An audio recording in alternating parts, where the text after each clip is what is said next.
morning, everyone. That was an interesting intro.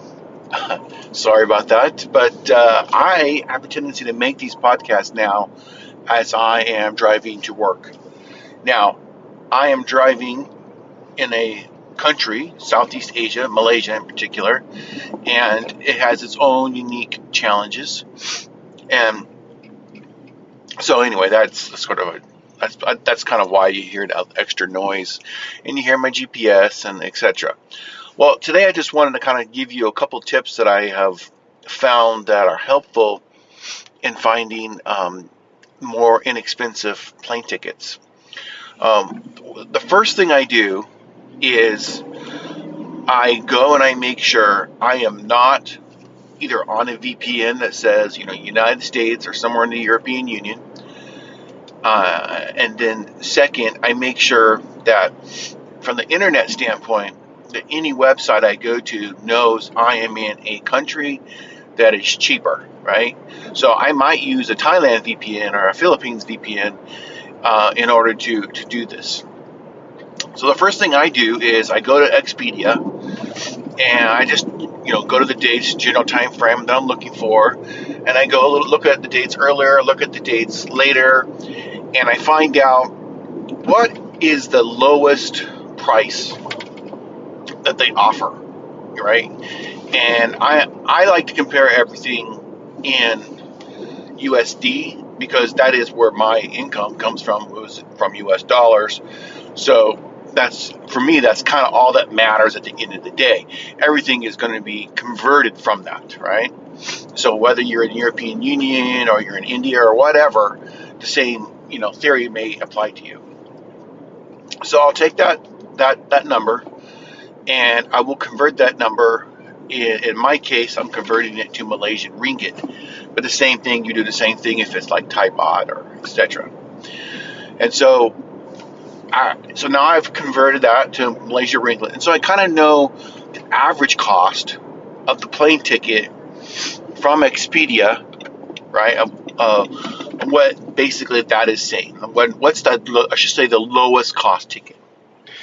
Then I start going into local airlines, right? In this particular case, Malaysia Airlines, Firefly, etc. And I've basically found that I know what I can get, so I know what is a good deal, right? And I'm discovering this airline called Firefly, which flies. It's a local airline, smaller. I believe it's connected to Malaysian Airlines, but I'm unsure about that. But basically, they get some very inexpensive tickets and allows you to go from KL to quite a few places all over Malaysia.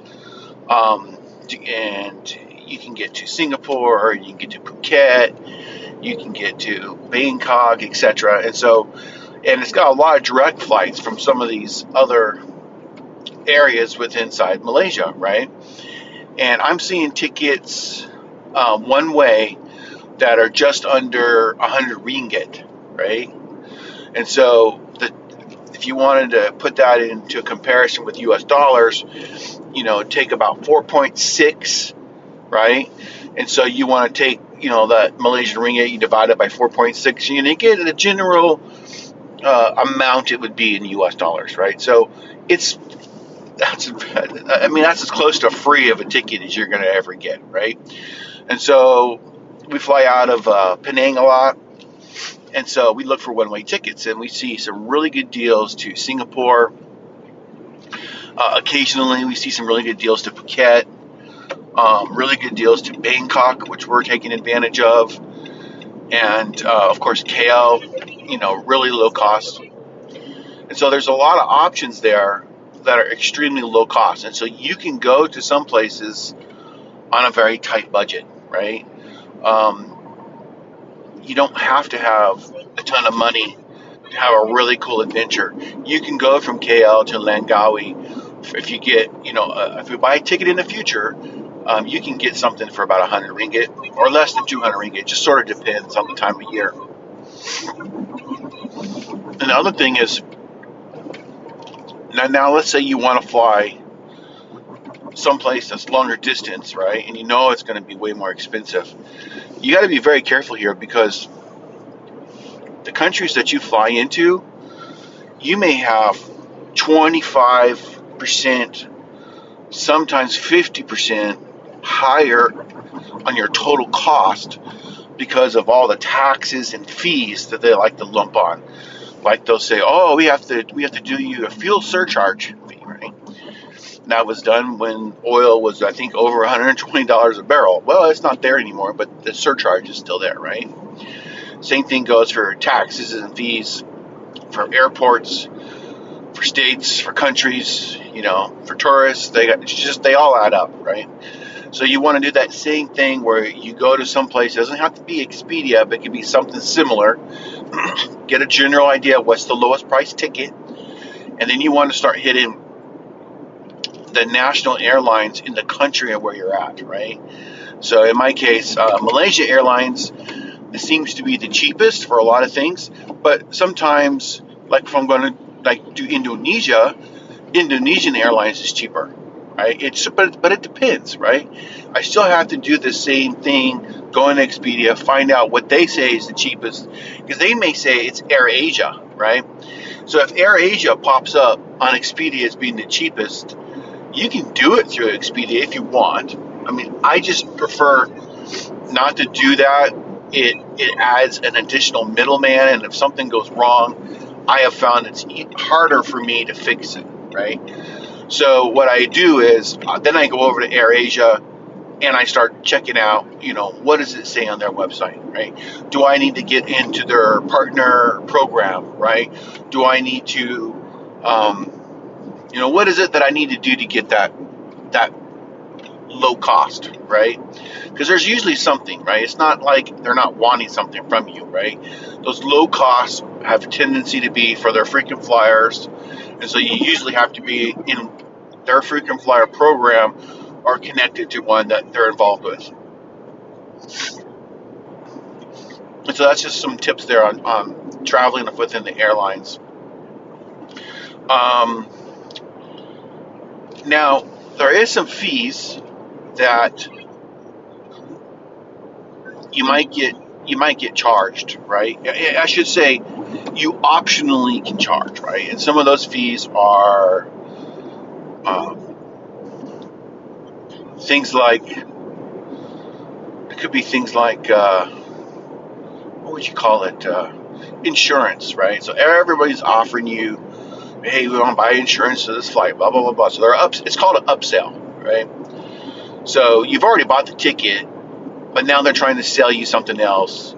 And it's that upsell is normally something that they have high profit on, right? High profit margins.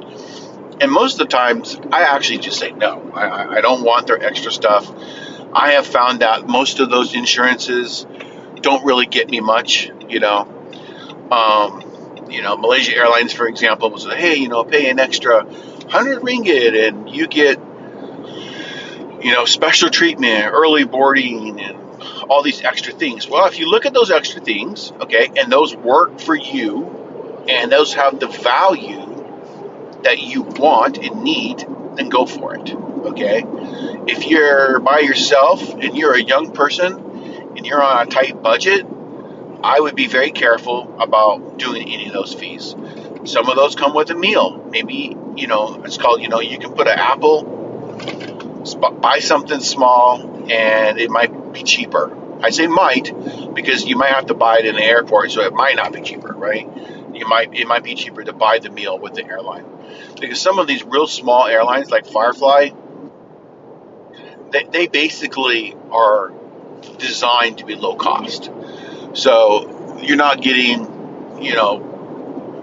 the high-end comfort, right? Because these are short flights, right? And all these little airlines, they're in every one of these Asian countries, right? So you want to take advantage of them and use them to allow you to go further and with less money, right? Okay, so I have some low-cost things for you to consider. And thank you for listening to the end of my little hunt for travel tickets tip. And if you like what we do, and if you're aware that we have website, that has years of travel articles on there from all over the world, some from generalization of different topics to a few guest posts here and there. And so there's a lot of information on there. You can look at it from a regional standpoint. We heavily encourage you to sign up for our email newsletter. The link is, in the description below. So please take that time to take a look at that. If you don't see it in there, just go over to exploretraveler.com and you'll get a prompt to join the email list. And we encourage you to do that.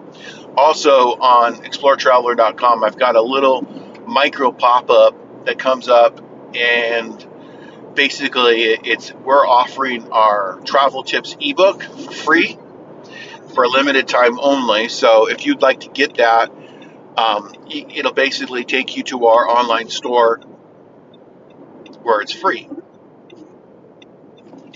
You can hear my GPS going on. And so just give that some consideration. So until next time, everybody, travel on and have a great adventure.